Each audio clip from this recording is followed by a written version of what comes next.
Sure. Well, that's a kind of a bang I think we should get off on to remember Pete, because he was a firecracker, that's for sure. I had the good fortune to be born after my sister, and that she was my sister, 11 years older than me. And then we followed that with my good fortune to know Pete Kelly for over 40 years, and that was a blessing as well. My name's Ranger, Kidwell-Ross, and it's just harsh and hard to not have Pete with us anymore. But he sure made a lot of inroads and help while he was here in so many ways. So I appreciate that everybody's here for the memorial this morning, that's for sure. We're going to start off with Bob and Mary, and they'll read us the 23rd Psalm, and we'll go from there. So come on up, you two. The cute one is Mary. And they're my cousins. And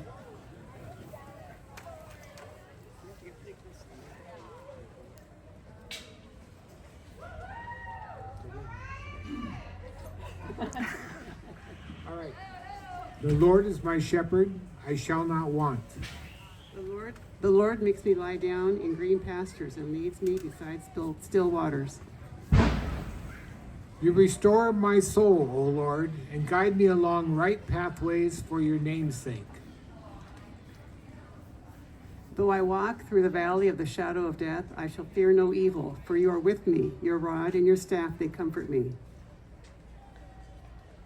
You prepare a table before me in the presence of my enemies. You anoint my head with oil, and my cup is running over. Surely goodness and mercy shall follow me all the days of my life, and I will dwell in the house of the Lord forever. Psalm 23. Amen. Amen.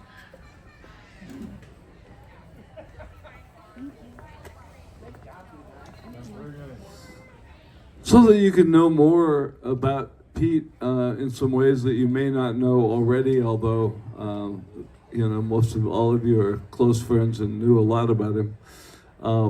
Barbara is going to read the obituary that was put together for him, and you might learn some things that you didn't already know.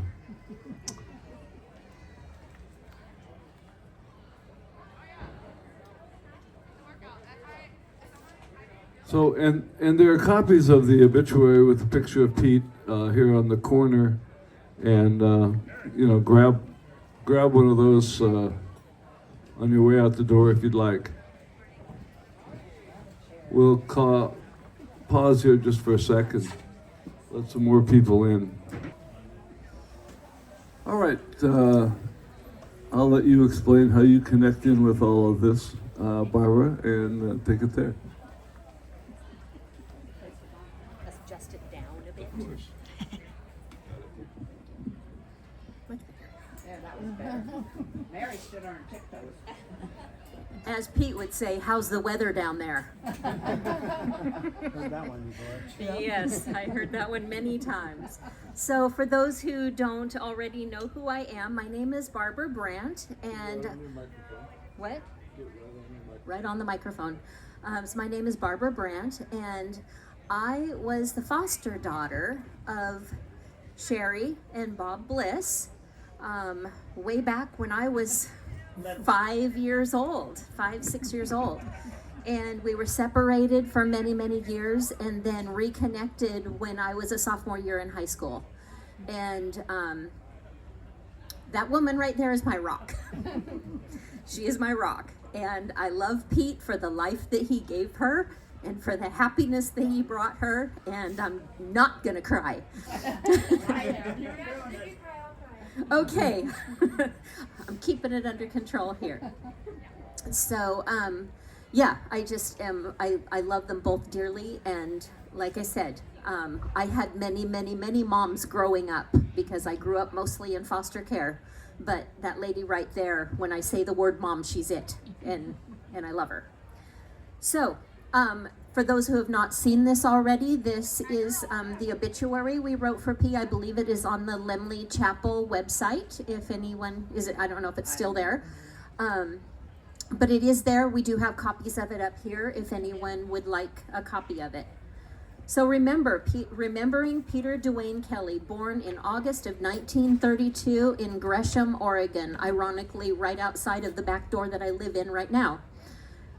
When Pete was still an infant, they moved to Sedro Woolley, Washington, where Pete called home until his peaceful passing on January 30th, 2026, at home, surrounded by family and friends.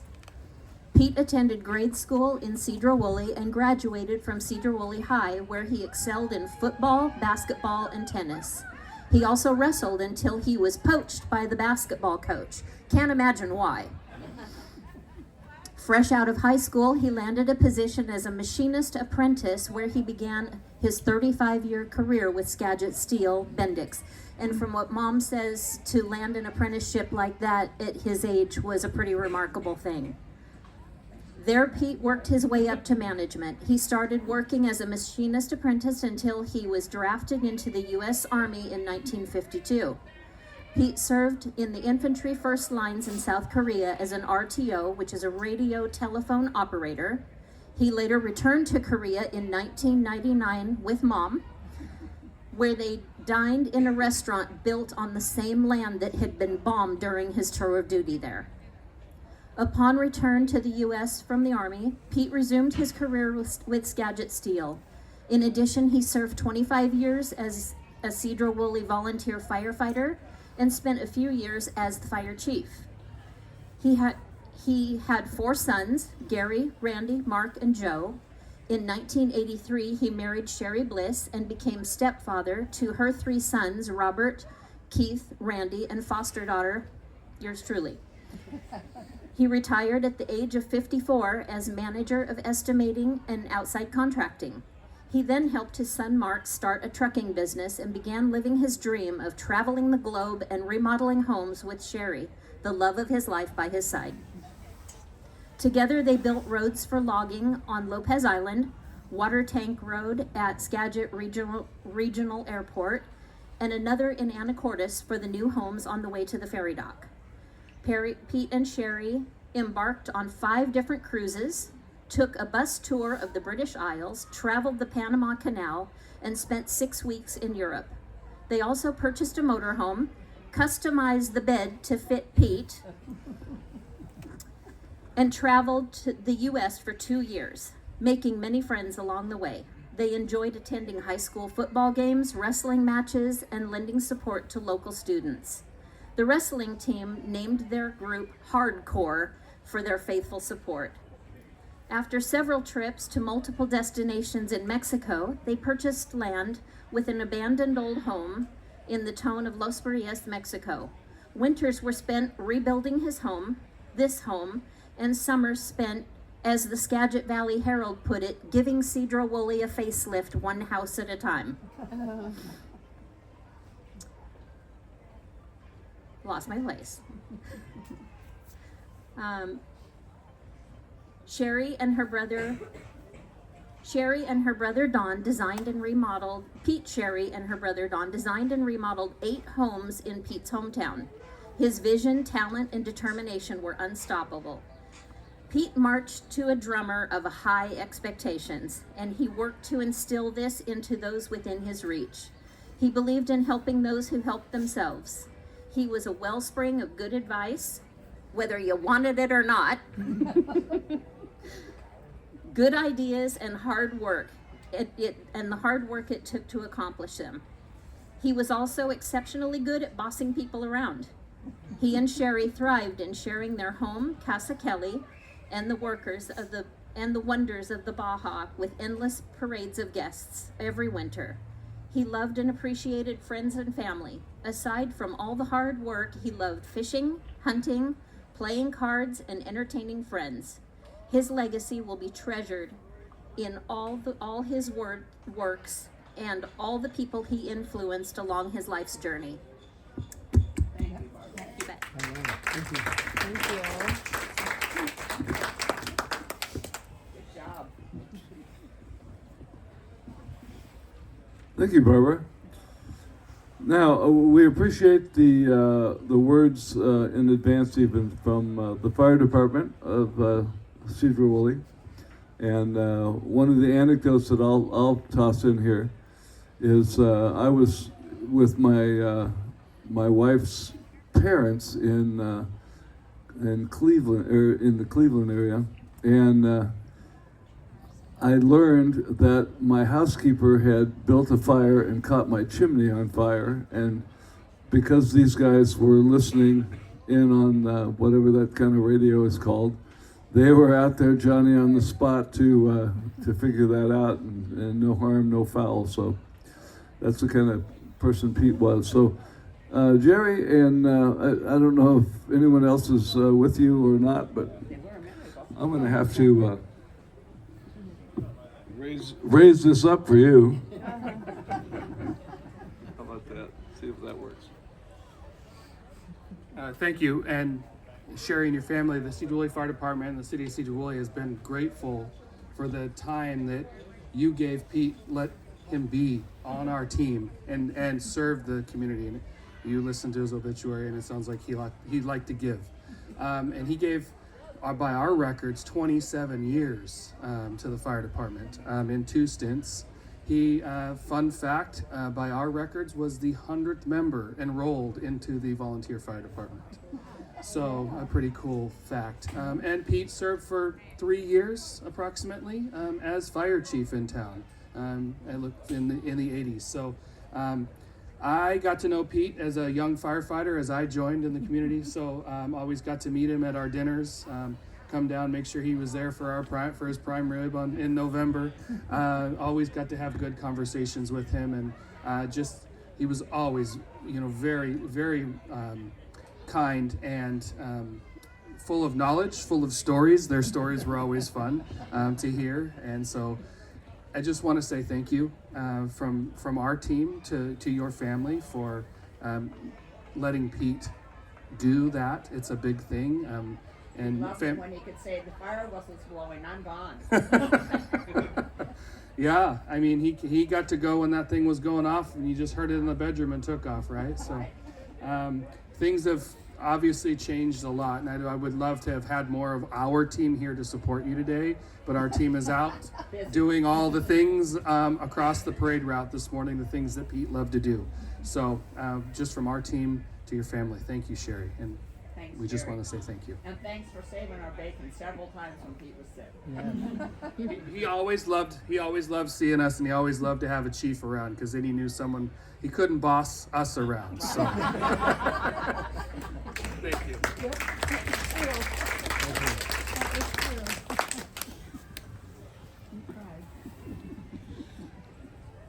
So next we're having Lena, who is a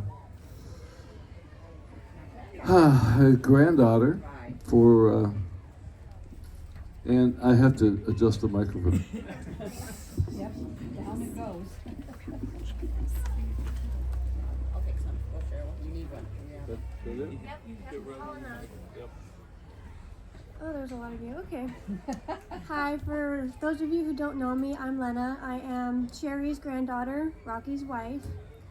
And today I'm going to read a poem that my sister just got from my grandma, who had passed away like 6 years ago. So I just wanted to read it. It's called Things. It's just the little homey things, the unobtrusive, friendly things, the won't you let me help you things. It's just the jolly joking things, the never mind the trouble things, the laugh with me, it's funny things, that makes the world seem bright. For all the countless famous things, the wondrous record-breaking things, those never can be equal things that are all paper sight, aren't like the little human things, the everyday encountered things, the just because I like you things that make us happy quite. So here's to all the simple things, the dear all a day's work things, The smile and face your troubled things. Trust God to put them right. The done and then forgotten things. The can't you see I love you things. The hearty I am with you things that makes life worth the fight. Thank you, Larry. That's a beautiful poem. That is Larry.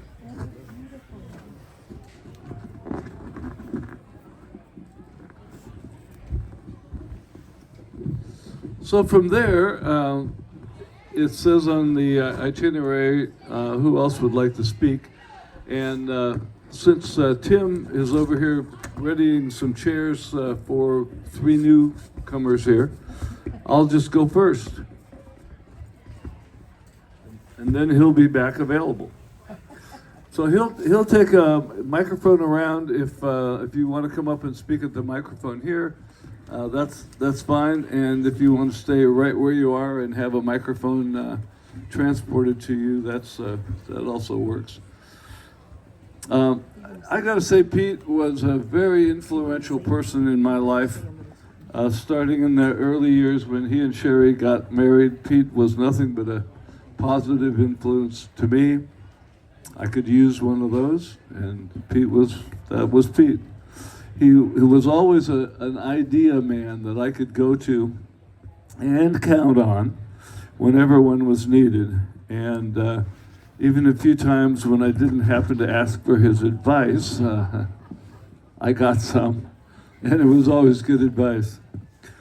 That's not to say his advice wasn't good always. It was amazing, the ideas that he had. Well, about 35 years ago, I bought the old house I'm still living in. It had been a commune for 10 years before I bought it.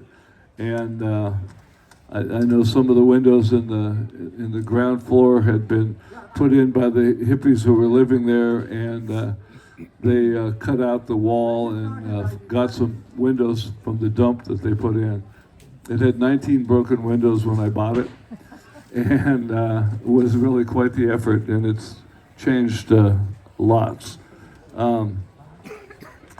So I had no idea how far over my head I was getting into, and if it hadn't been for Pete, along with my eldest brother Don, the place would have fallen down long ago. When I took possession, the house was listed on the tax rolls as having a value of $0. That's why you got it. That's why I got it. Yeah, when you buy 2.5 acres and a house for $40,000, it's not a great house. Pete was not only provided wise counsel, but it was also hands-on in helping and showing me what needed to be done when he wasn't there. And I'll tell a quick story on that line. This had on both sides of the living room a post and a beam, and in the middle was an island with 2 beams, or 2 posts going up, and I wanted to get rid of that stuff. And so I went to Pete, and he looked at all of it. He said, "Boy, that's a tough one. I don't know if you're going to be able to do that." So I went to Don, who's also an architect, and he looked at it and he said, "Yeah, geez, I don't know. That's pretty tough. I don't know if you can do that." So my tack that I took was to invite them both to lunch. And said, "Neither one of you guys seem to be able to figure this out. I thought between you, you'd be able to do it." And they did. And it's held and been fine ever since, so. Yeah, but I gotta add, Okay. they not only said they could do it, they said, Ranger can't do this. How are we gonna get it done? Don says, I gotta work, and Pete says, take a vacation. So they did, They and did. they did it. Yeah, and they did it, and there was a set of stairs in the kitchen, of all things, that came down into the kitchen. And you figure, what on earth?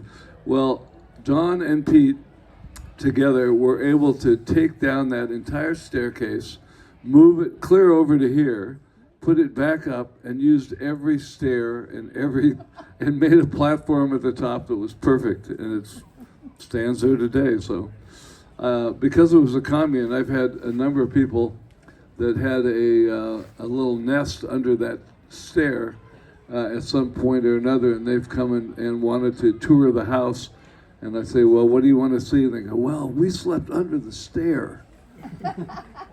It's moved. It's not in the kitchen anymore. So I've always counted myself very fortunate to have such a brother-in-law as Pete. He was the kind of honest and straightforward person we should all be so lucky as to have in our lives. As most everyone within earshot knows well, Pete was generous to a fault and has also had a wonderful relationship with my only sister these many years. I love Pete and appreciated him for the fine human being he always was to myself and others around him. I know I share that appreciation of Pete with the rest of you here, and may God bless and keep him. Thank you. Good job. So who else has something they'd like to say about Pete? You can either come up, or we've got Tim to take a microphone out to you. Just raise the hand. Oh, we've got the first one here. Hey, Rocky and Lena. I'm a friend of the family, Robert Jones, and had some that put Rocky and Lena at odds, and I'm sorry for my part in that. I love both you guys, but it put me here with Sherry and Pete, and I'm glad that he allowed me to help take care of him. Yeah. He always said no bad days, but I think that he allowed me to help him in his worst of days. I think we all made it better for him, I hope. That's it. Hey, there's not very many people I call at 4 o'clock in the morning and say, come help me. I'll be there. Okay, I saw Joe put his hand up. You want to walk this far, Joe, or you got lumbago or anything? Or Ed wants to talk. Bring the microphone down. he's taking the microphone back there at the moment, and then we'll bring him back up here for Ed and Sylvia. I just wanted to thank everybody for showing up. Of course, Pete was my dad, and I was very fortunate to have, a strong person in my life as far as work ethic and everything else. And as Ranger said, Dad was always very free at sharing his ideas, whether you wanted to hear them or not. And so, anyhow, just thanks for everybody for coming. I appreciate it. All right. We like it. Come up, Tim. To Ed. Ed's got something to say up here.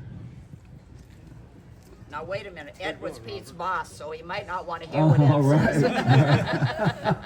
I can say it now. Pete's not going to be mad at me. No rebuttal. What am I? I get the rag, you get the microphone. Okay. You're going to stand here. Yep. I'm Ed Mangold, and I met Pete about 30-some years ago. I came to work at Skagit, and he was already there. And he was a force to behold. And we became very close friends in later years, because I would stand up to Pete when he wanted something changed that wasn't right, and he would stand up to me when I wanted something done that wasn't right in his eyes. And we compromised, and we learned to deal with each other. And everything you people are saying about Pete being tough and hard to work with, Yeah. he is. He was now. Yeah, it is true. But his heart. He had a big body to contain the heart that he had. He was a real fine human being. Thank you. Thank you. Say something. And in the engineering department, they took bets on who was going to punch the other one.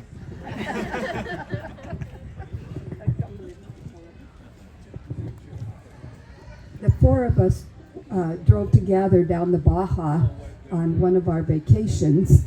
And being women, and me in particular, we had to stop a little bit more often than a man does. That's wonderful. And so Pete nicknamed me Tiny Tank. So that was my name, Tiny Tank. Okay. Anybody else? Anybody else have something they want to say? Me? When you're done. No, You don't want to? no, I'm not gonna do I'm not a good public speaker, but I feel like I need to say something. Kind of like his boss, it would be strange Your boss has good things to say about you? Well, I'm a tenant, so I'm talking good about my landlord. Many years ago, I found myself unhoused with children as a single parent, and no matter with income or not, it was so hard to find somebody to take a chance and give me that chance that I so desperately needed for my children to get that foundation under me and move on with life. And Pete and Sherry stepped up and said, we'll do it. And 11 years later, here we are. And, you know, I've made a career. I've raised children. I've done so much in that home. And without them, I can honestly say, without Pete, and all the time, Pete, whatever they need, or, you know, just get it done. And he was just so honest and caring that I'm very blessed to know Pete and Sherry. So, thank you guys.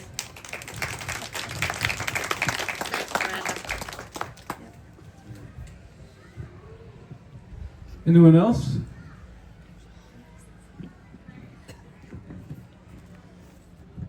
I just want to toss this in case you haven't noticed them yet. We have all been on the laughing or whatever end of some of the things that came out of Pete, and a bunch of us sat around and brainstormed and put a bunch of these sayings on the poster boards that you see around you.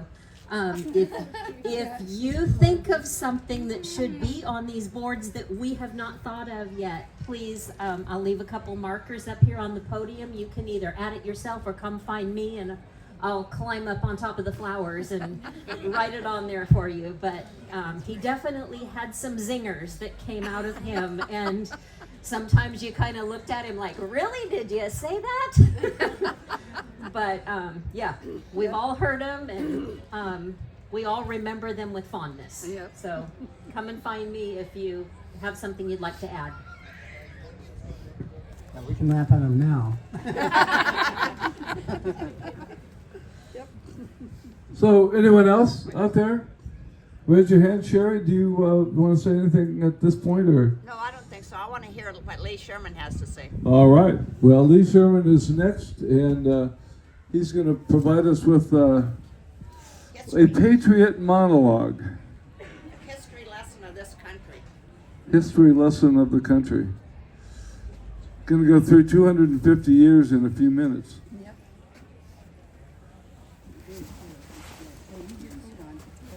Yeah, it's cold out here, Lee.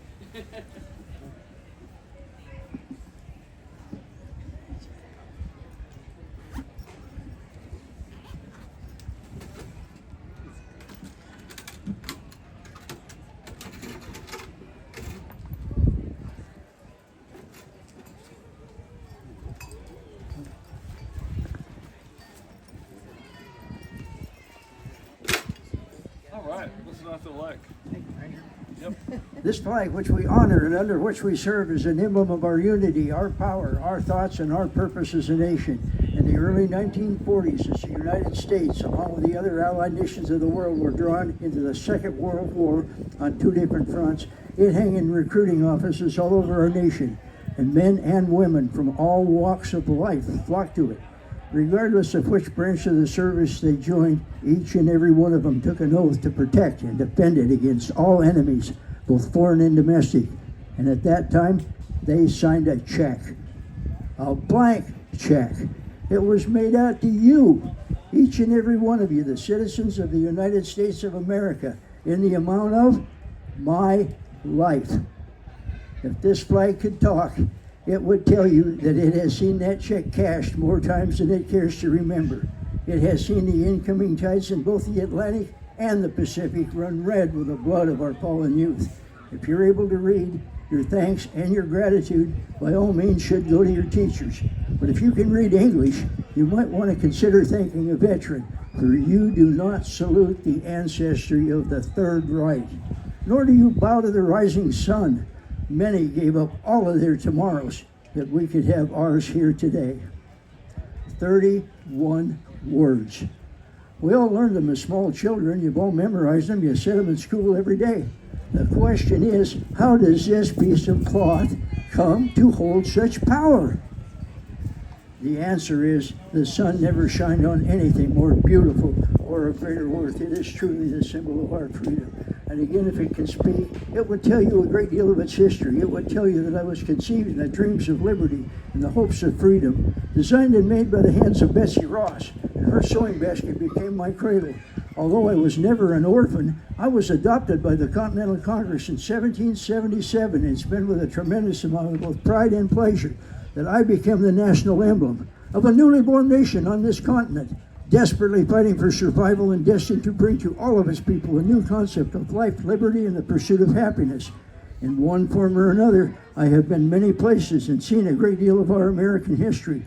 I saw the signal that started the midnight ride of Paul Revere, and I heard John Paul Jones state when he was asked to surrender, "I have not yet begun to fight."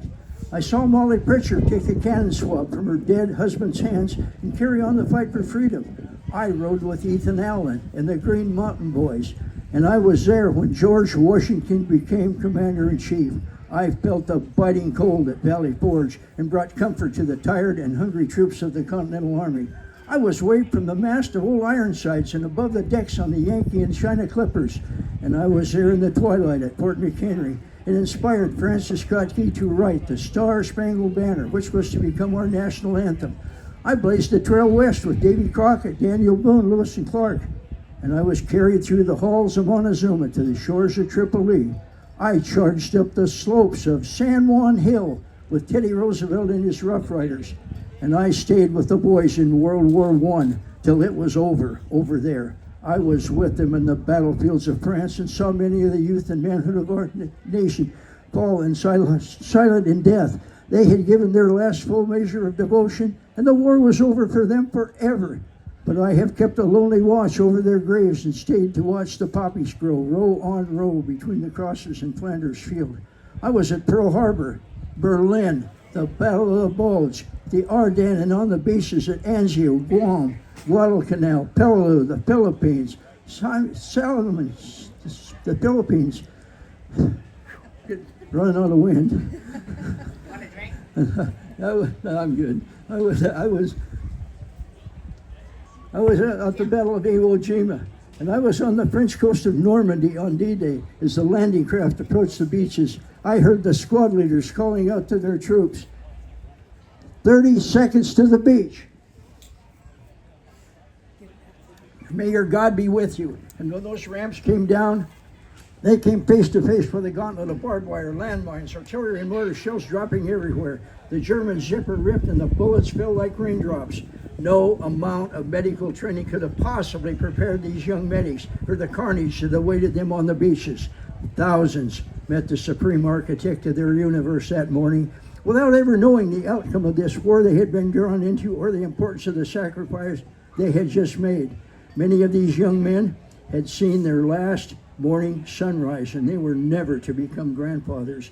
And I sank beneath the waves with 4 heroic chaplains who gave up their life vests and went down with their ship to honor and glory.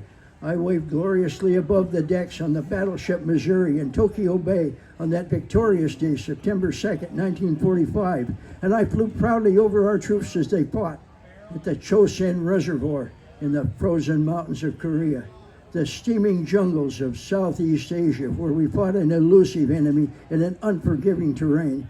I was at the World Trade Center in New York City, the Pentagon in Washington, D.C., and a lonely field in Pennsylvania on that fateful day, 9/11/2001. I have been to Bosnia, Somalia, Iraq, Afghanistan. I am many things to many people. I am the inseparable link in the chain that binds the people of our country. Because I am the symbol of our great country, our enemies would choose to destroy me, but they dare not. I am protected by the mighty land armies of our nation, the powerful and deadly fleet of our Navy, the flying fortresses and screaming eagles of our Air Force, watching and waiting to swoop down on and destroy anything that might harm me. Throughout our short history, whenever danger threatens, millions of Americans have left their homes and families to defend me and the nation for which I stand. Many hundreds of thousands never to return, and yet they are wrapped forever within my folds. Their purity is remembered in my stripes of white. Their blood has given me my stripes of red, and their courage embedded in my blue.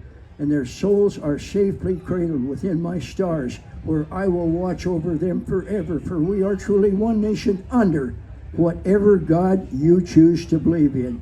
I drape the caskets of our nation's heroes, borne to their final resting place, the caskets of presidents, generals, admirals, and humble privates. I proudly guard the tomb of the unknown soldier, and it is I who feel their tears when I'm placed in the trembling arms of a grieving parent at the grave of their son or daughter who has made the ultimate sacrifice for your freedom. Wherever free men gather, wherever there is justice, equality, faith, hope, charity, truth, and brotherly love, there too I am, a symbol of liberty, the light of humanity, an emblem of man's faith, a beacon shining in the darkness. May the pages of history never write my obituary, for I am the stars and stripes forever. I am Old Glory. A toast to the colors our brother Pete so faithfully served. Here's to the red of it. There's not a thread of it, no more a shred of it, and all of the spread of it, from the foot to the head of it. Heroes have bled for it, face, steel, and lead for it, precious blood shed for it, bathing it red. Here's to the white of it, thrilled by the sight of it. Who knows the right of it, but feels the might of it. Through day and night, womenhood cared for it, made manhood dare for it, purity's prayer for it, keeps it so white. Here's to the blue of it, beauteous view of it, heavenly hue of it, star-spangled dew of it, constant and true. Diadems gleam for it, states stand supreme for it, liberty's beam for it, brightens the blue. Here's to the whole of it, stars, stripes, and pole of it, body and soul of it, oh, and the roll of it, sun shining through, hearts in accord for it, swear by the sword for it, thanking the Lord for it, red, white, and blue. The flag of the United States of America does not fly by the wind that blows by it. It flies on the very last breath of every member of our military, law enforcement, firemen who have died protecting it. Thank you.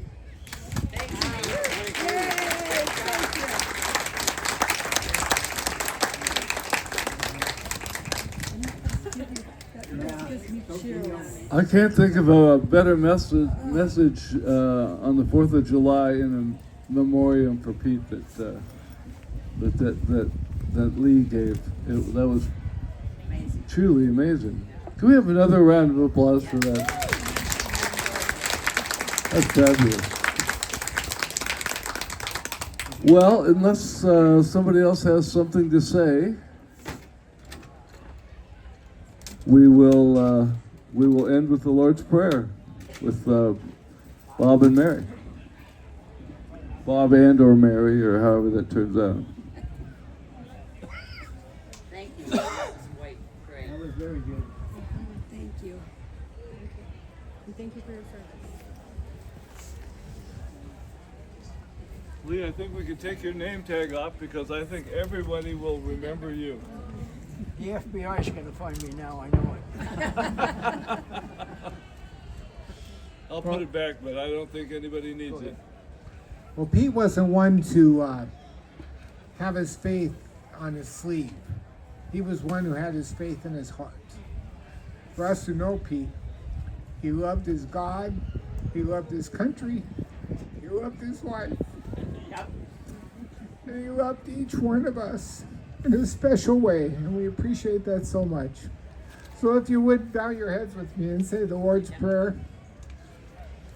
I'm sure someday we're going to see Pete again, and just praise God for that.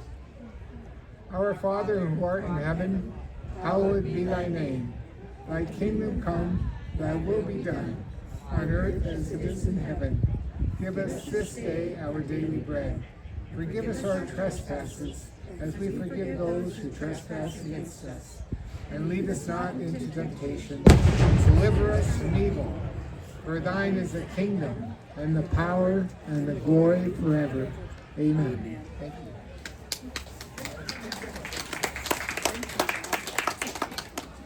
You want to say something, Cherry? I was just going to thank everybody for coming and say, take your chairs to the front and be ready for the parade, because that's All right. next. Let's have a parade. Happy birthday, Americans.